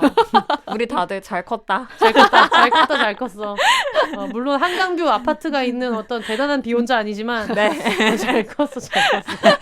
그런 건 부모님이 물려줘야 되는 거 아니에요? 아, 당연하지. 한강뷰 아파트 어떻게 우리가 사? 제가 예전에 그런 얘기 한 적 있는 것 같아요. 엄마가 그 1인 기업 보아 이런 거 보면서 아유 쟤네 부모님은 좋겠다 이래가지고 나도 웃으면서 나도 엄마 이재용이 부러워.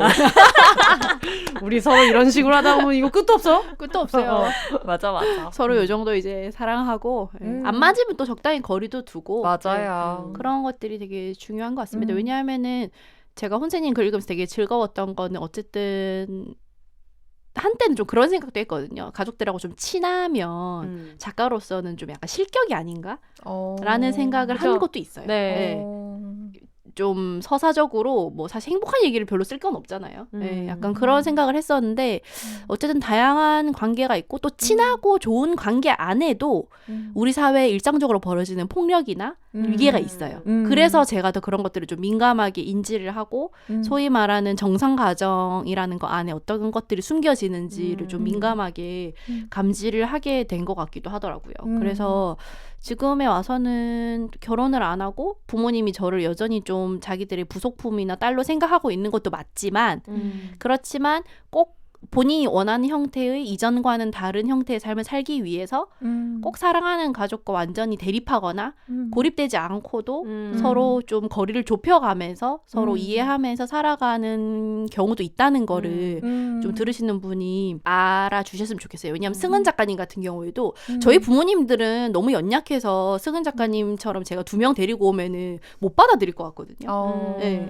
근데 어쨌든 다른 사람들이 보기에는 괜찮을까 하는데도 어쨌든 지금 굉장히 잘 지내고 계시잖아요. 맞아요. 네, 그래서 이런 다른 형태 그리고 다른 행복, 다른 친밀함을 원가족과의 관계를 보여주는 것도 저는 좀 의미 있다고 생각을 해서 오늘 가족 얘기하면 저는 그 생각을 하면서 왔었어요. 아, 좋네요.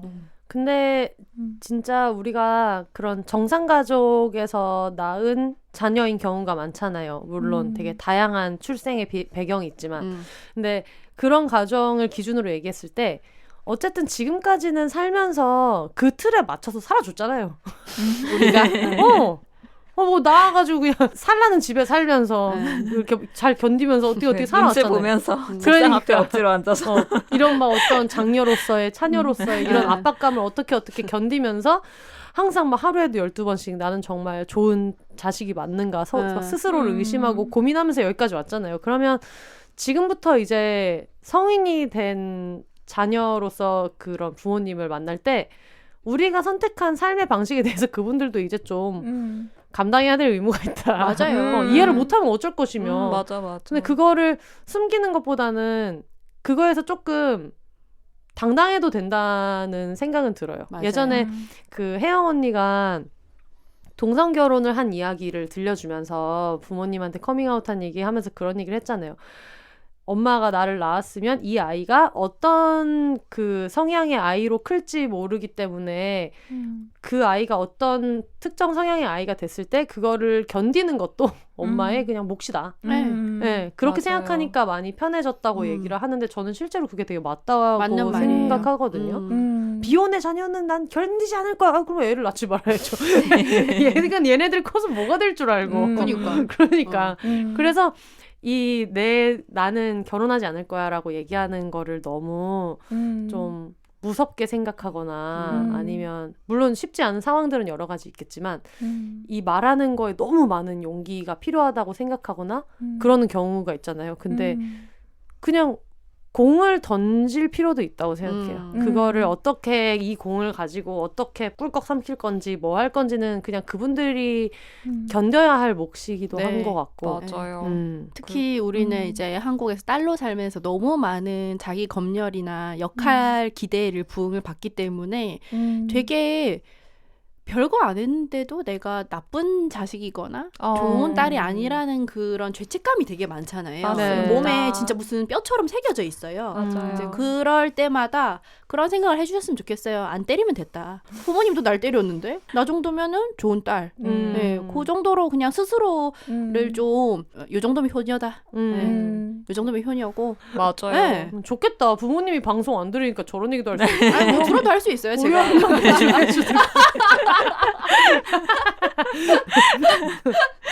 저는 혹시 또 조금 덧붙이면은 부모 막 이런 거 나왔으니까 청소년인 자녀들 혹은 뭔가 그 요즘에 트랜스젠더 분들이 이제 연이은 어떤 이런 자살 소식 같은 거 들으면서 진짜 특히 성소수자인 청소년들의 자살 비율이 엄청 높잖아요. 네. 그래서 특히 근데 원가족으로부터 폭력을 당하는 경우가 정말 많이 네. 있고 그래서 그분들에게 아까 우리가 얘기했던 것처럼 원래 우리도 지난 시간에 떠올려 보면 청소년기에는 경제력도 그렇고 관계망도 되게 다양하게 맞기가 어려우니까 네. 그 세계가 전부인 것처럼 여겨지기도 하잖아요. 그 원가족이. 근데 그게 아니라 정말 더 많이 당신과 연대할 사람들이 지금 우리 셋도 그렇고 정말 많이 있다는 것도 그래서 원가족에게 꼭 인정을 당장 못 받고 어떤 폭력을 놓여 있더라도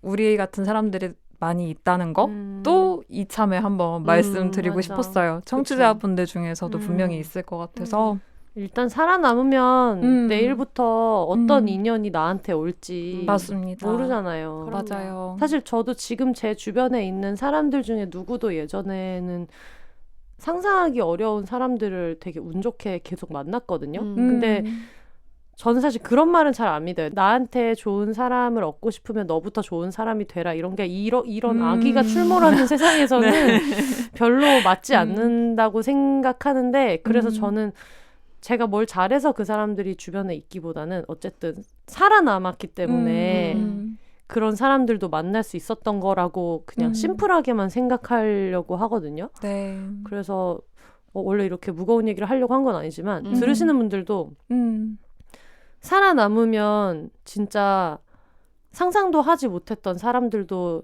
가족처럼 내 곁에 남아주고 그런 일들이 있으니까 특히 우리는 너무 그런 얘기를 많이 주입하는 것 같아요. 가족한테서 상처를 받으면 진짜 인생이 큰 실패를 한 것처럼 얘기하잖아요. 네. 맞아요. 오죽하면 너는 가족조차 받아들여주지 않겠니? 맞아요. 네가 얼마나 쓸모가 없으면. 근데 그게 아니라는 거를 네. 정말 많이 느끼게 되는 것 같아요. 그러니까 맞아요. 물론 저는 가족들이랑 잘 지내는데 우리는 잘 지내는 것이지 이게 어느 순간 틀어진다고 하더라도 이게 어떤 나의 가치랑 직결되는 것은 아니고 사실 저는 어릴 때보다 커서 가족들이랑 조금 더 끈끈해진다는 걸 느끼는 거는 변화하는 나를 계속 받아주려고 서로 진짜 우리 엄마 아직도 내가 결혼하기 기다리는 사람인데도 그래도 계속 노력하는 것들을 많이 보여줬는데 사실 그런 관계는 꼭 가족이 아니어도 맞아요. 바깥에서 정말 많이 찾을 수 있기 때문에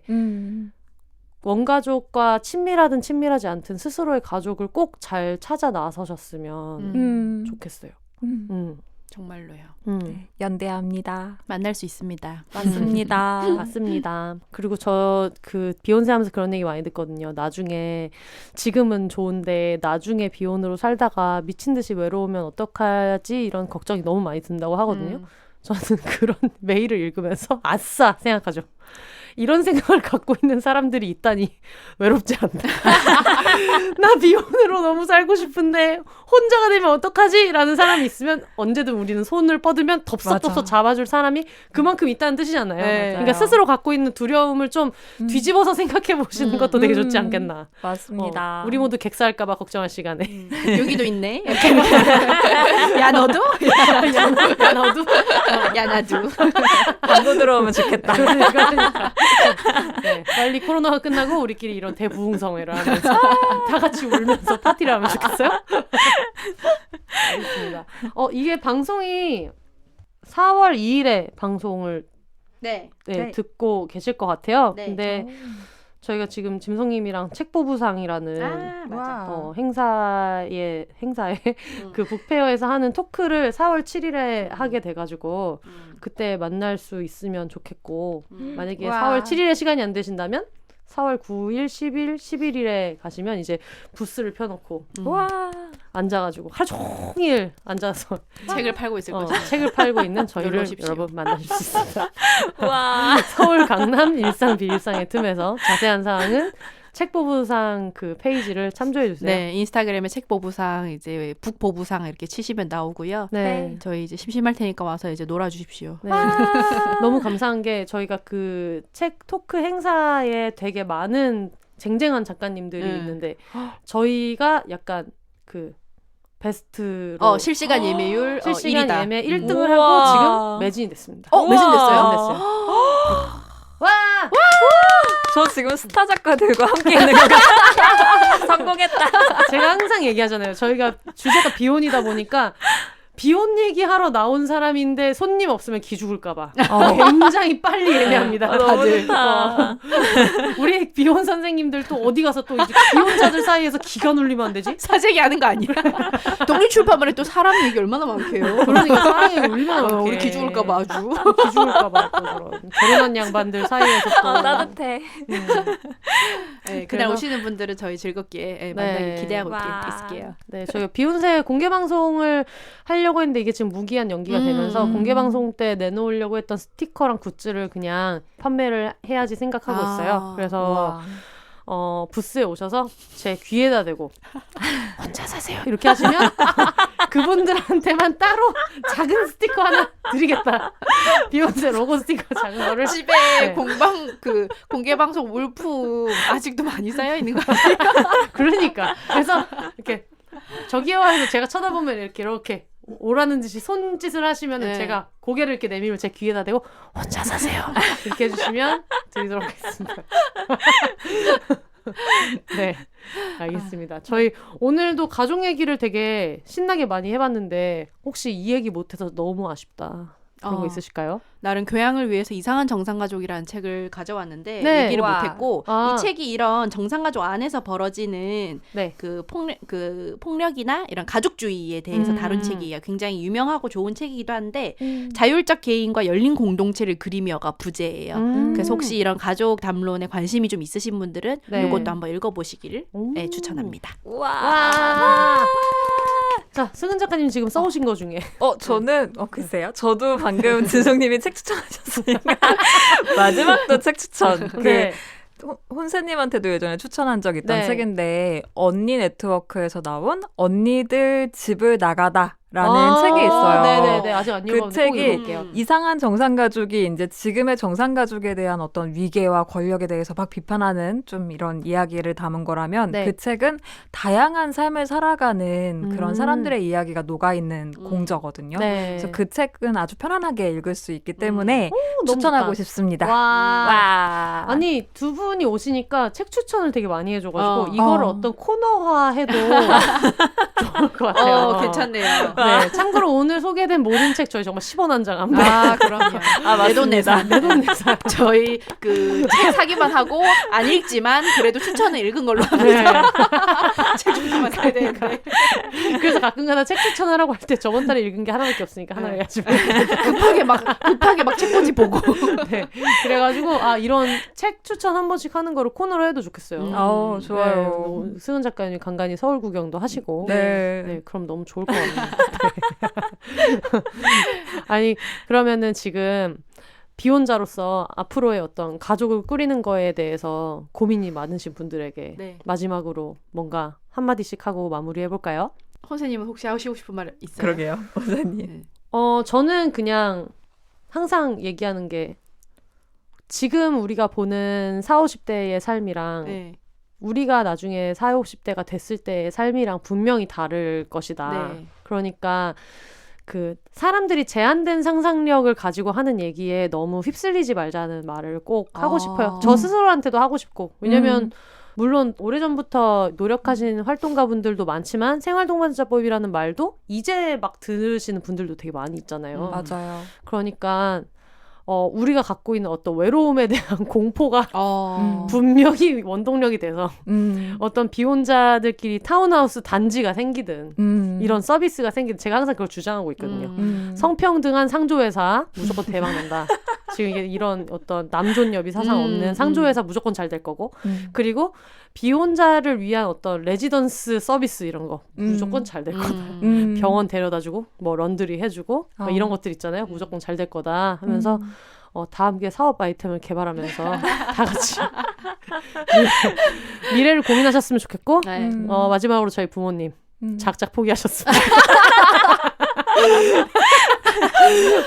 나중에 그러니까. 엄마들끼리 모여서 토크해도 진짜 재밌겠다. 저희 엄마 술 취해 있을 거여서 안 됩니다. 네. 저희 엄마는 그 창원에서 차를 4시간 타고 오셔야 되기 때문에 안 되겠지만 어쨌든 정말 작자 하면 재밌겠네. 가상 토크쇼. 옛날에 그 매드맥스의 이모탄 같은 네. 캐릭터의 어떤 빌런이 하는 말이 있어요. 노예들 거느린 사람들이 노예에게 희망을 품으면 불행하다. 물론 저희 어머니 아버지도 노예는 아닙니다만 이 말을 꼭 돌려드리고 싶네요. 희망을 품으면 불행합니다. 내 딸이 결혼할 거라는 희망을 품으면 불행하다. 엄마 자꾸 요즘 그래서 잠이 안 오는 거야. 이런 얘기를 꼭 돌려드리고 싶어요. 와. 네. 네, 저는 이제 사람이 살면서 느끼는 외로움이나 불안은 당연한 거여서 결혼이나 가족을 꾸리는 거나 연애나 이런 걸로 완전히 해소가 되지 않아요. 그래서 자기 안에 있는 어떤 부정적인 감정을 너무 무서워하지 마시고 이거는 그냥 뭐 배변이나 피지처럼 좀 겉으로 놓고 보면 싫지만 내 몸에 있는 게 당연한 거라는 거를 우리는 모두 이제 뭐 뱃속에 테이크아웃해서 다니잖아요. 맞아요. 그런 당연한 거라는 거를 생각하시고 조금 마음을 편하게 먹으시면서 스스로의 선택을 좀 더 존중하면서 잘 사셨으면 좋겠습니다. 네. 와. 저는 아까 또 열심히 얼굴 닦으시더라고요. 네, 기론정이. 네, 걸어다니는 지상유전 홍승 작가님과 함께하고 있습니다. 저는 제가 원가족 관계에서 잠깐 좀 얘기하자면 엄마 아빠 둘 다 6남매 중에 막내. 와. 그러니까 저 혼자 장녀인 네. 거예요. 그래서 어릴 때부터 우리 집안의 기둥은 승은이야 라는 말을 들었고 애한테 세상에. 실제로 그런 역할을 계속 하다 보니까 이제는 최근에 진송님을 따로 만났을 때 앞에서 펑펑 울었던 적이 있어요. 그때 진송님이 저였으면 손절했습니다 라고 딱 단호하게 말해주는데 그게 너무 위안이 되는 거예요. 그래서 이제는 좀 거리를 두고 나를 좀 돌보면서 사는 거, 나를 돌보는 일이 죄책감을 가질 일이 아니구나라는 걸 느꼈거든요. 근데 저와 같은 위치에 어떤 고민을 하는 분들이 정말 많을 거라고 생각해요. 특히 저는 비욘세 하면서 얘기를 듣는 게 저는 연년생의 언니가 정상가정이라고 불리는 형태의 결혼을 해가지고 가정을 이루고 살고 있는 집의 차녀잖아요. 네. 네. 근데 장녀들이 갖고 있는 어떤 이 결혼에 대한 압박감은 또 다르더라고요. 맞아요. 그래요. 저희는 얘기를 그거의 수혜를 좀 누렸어요. 네, 그 얘기를 되게 많이 해주세요. 신기하네요. 맞아. 그래서 그게 정말 그 자기 자신의 어떤 관계에 관심을 쏟게 되는 것도 너무 자연스러울 수도 있고 뭐 중요한 일일 수 있지만 자기를 돌보는 것 그래서 내가 좋아하는 향을 피우고 저 최근에 이불도 바꿨거든요. 좀 비싼 계약금 받은 걸로 30만 원짜리 이불을 투자했습니다. 그러니까 너무 좋아요. 그래서 이런 식으로 조금씩 나를 위한 소비를 좀 해보기도 하고 이런 것들을 꼭 돌봐주시면 좋겠다라는 맞아. 거를 말씀드리고 싶습니다. 와, 좋습니다. 좋습니다. 와. 킹 작가님도 얼마 전에 무슨 호텔 이불 샀다던데. 그거 너무 좋아요, 진짜. 하얀 이불 사는 게 꿈이었대요. 샀다가 또 욕을 먹었겠지 엄마한테. 네 방에만 이런 걸 샀냐고 하셨을 거예요. 제가 알고 있는 킹 작가님 어머니 캐릭터라면 얼룩도 입히기 싫으면 눈을 들고 샀다고 하셨을 것 같은데 행복하시면 됐죠. 이불 사수 경량. 그렇지. 뺏기지 않도록 정신 똑바로 차려야 돼. 세탁기에 들어갔다가 다시 안방으로 직행할 수 있어. 킹 작가님 정신 똑바로 차리시기를 바라고요. 네, 저희 그 비욘세에서 꾸준히 비혼으로 사시는 여러분들 근황을 받고 있어요. 그냥 소소하게 보내주시면 저희가 제주도 금능에 있는 책방 아베크에서 책도시락을 보내드리니까요. 한 달에 2분씩 보내드리는데 이걸 포함해서 뭐 광고나 후기는 저희 공식 이메일 주소로 보내주시면 되는데요. beyonces@gmail.com behonses@gmail.com으로 보내주시면 됩니다. 오늘 대단한 마라톤 녹음을 했는데 밥 먹으러 가시죠. 네, 배고픕니다. 배가 고프네요. 말을 많이 하니까. 저 아까부터 꼬르륵 대서 안 담겼겠죠? 네. 그럼 저희는 이제 밥 먹으러 가야 되기 때문에 여러분 오늘은 여기까지 마무리하도록 하겠습니다. 올더 싱글레이디 싱글피플이 말하는 비혼의 세상 비혼세, 저희는 다음 주에 다시 찾아오도록 하겠습니다. 여러분 혼자 사세요.